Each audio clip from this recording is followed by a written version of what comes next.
Panama Da Prince busted onto the scene in 2011 with the mixtape The Conquest and soon followed up with the lifestyle brand Alpha. Wearing many hats, welcome Panama Da Prince. Thank you for having me, Angela. Yes. Thank you. Appreciate you Yes. guys. So, how are you doing? I can't complain. I'm good. I'm just happy to be here with you guys. Oh, thanks. Oh, no, absolutely. I'm a big fan of the show, so, had to come, show face a little bit.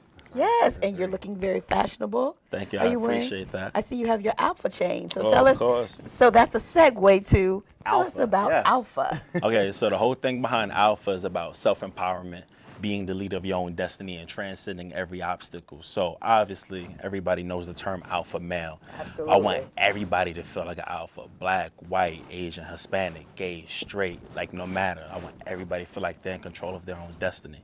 So what I decided to do is make a lifestyle brand out of it. So I curate different events, and aside from that, I have my own clothing brand behind it. So, that's what Alpha is really all about. Nice. What are some of the inspirations that you draw, I guess, visually from your clothing brand? Where do you get your inspiration from? Oh, like literally like everything. I like nothing that's really too clean cut. I like everything that's to be a little rugged and distressed. And I'm really big on like 80s and 90s fashion. So I took like a lot of inspiration from there. Nice. Yeah. I was telling you earlier you had a back in the day hip hop voice. So now that see how that see? It makes sense. I It know makes all. sense. I know all. So you came onto the scene in 2011. Yeah. So from that time to now, you know that hip hop has changed in different facets. What do you see is the biggest change in hip hop today? Honestly, see, it's funny that you even asked me that question, because if you think about hip hop in the 80s and the 90s, it had a message, it has substance. Music nowadays, it really has no substance, Like me, I'm extremely passionate about making music. I'm in love with the creative process. And no matter if I'm like need to have a hit song or whatever, I make sure I always make something that kind of stands for something. People look at music now overall as just a hustle. It's even to the point now whereas it's okay to not even write your own music as a lyricist. Yeah. But are they really even lyricists?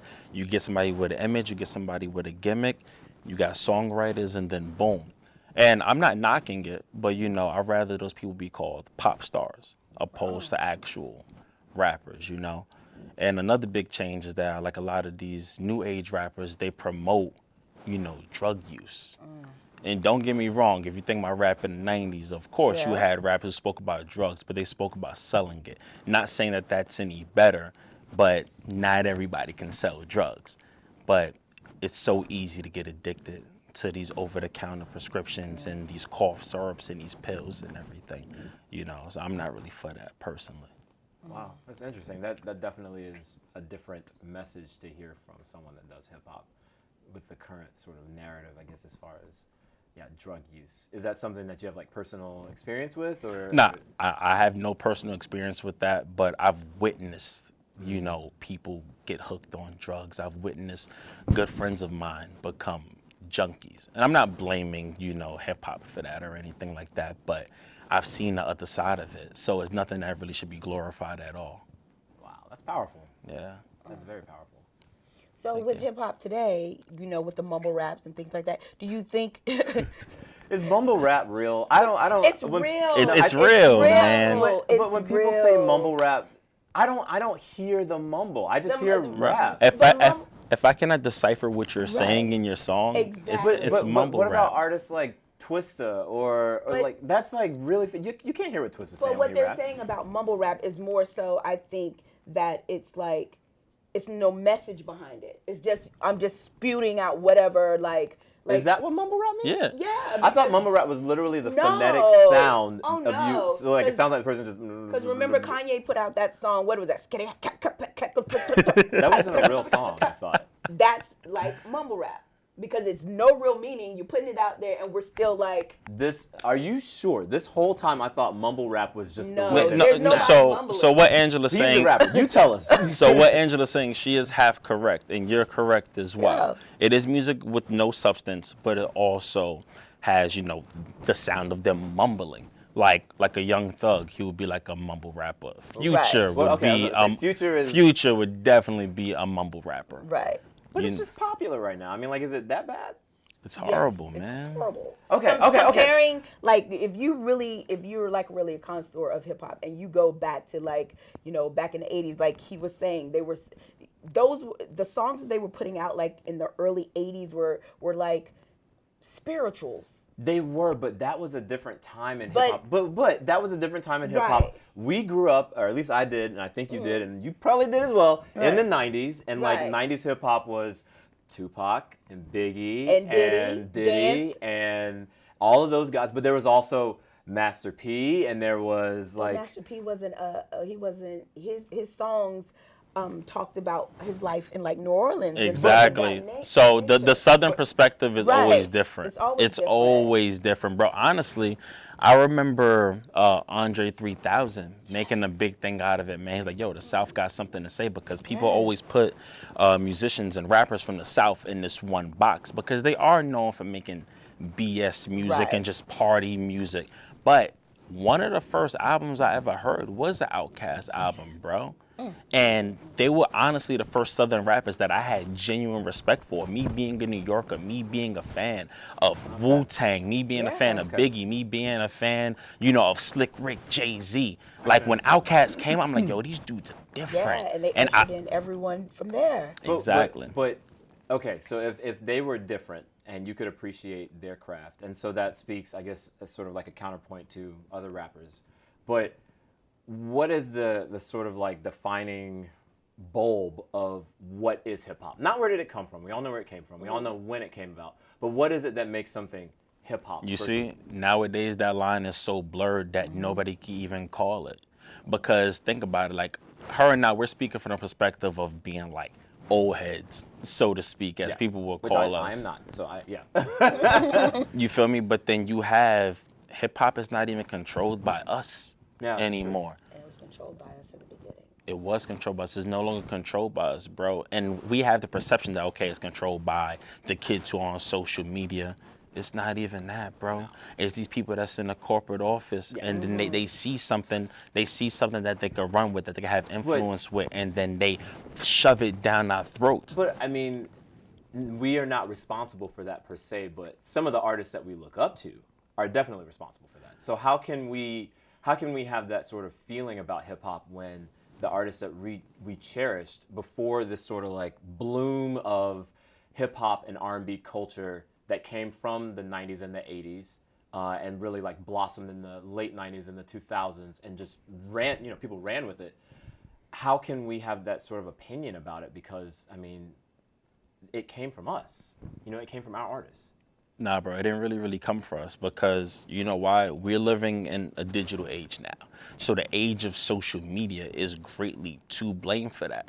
Like me, I grew up on the cusp of like not having no internet to having dial-up internet to now look where we are technologically now. Right. So we have influence coming from all over the place, bro, and we have so many different opinions now, and so many different opinions, and what's deemed acceptable and what's not, that it's hard to even call it nowadays, bro.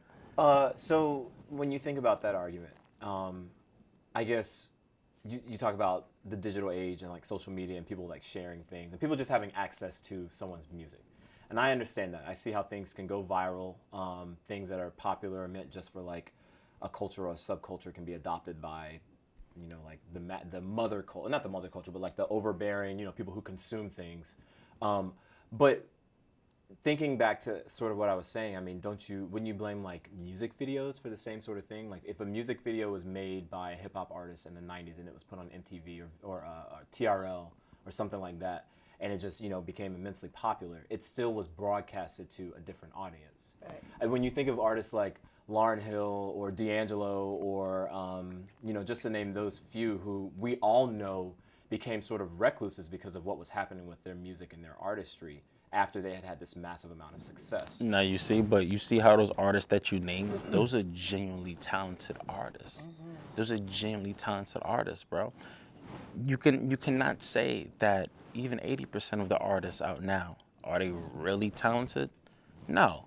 Some of them are attractive, some of them have an appeal, some of them have a gimmick, some of them are funny, some of them just have a big social media presence. And somebody throws a stamp, okay, you're gonna be a singer now, you're gonna be a rapper now. because you have this following, and they just shove them out into the world, bro. And that's just really what it is. Like, I've had to come to a realization that the music business is literally 90% business, 10% music. Right. And if they see, these labels see that they could turn a profit by putting these particular artists out, they're gonna do it. Yeah. It doesn't matter if you could songwrite well. It doesn't even matter if you could sing well. Do you have a following? Are you marketable? Can we put a gimmick behind you? Boom.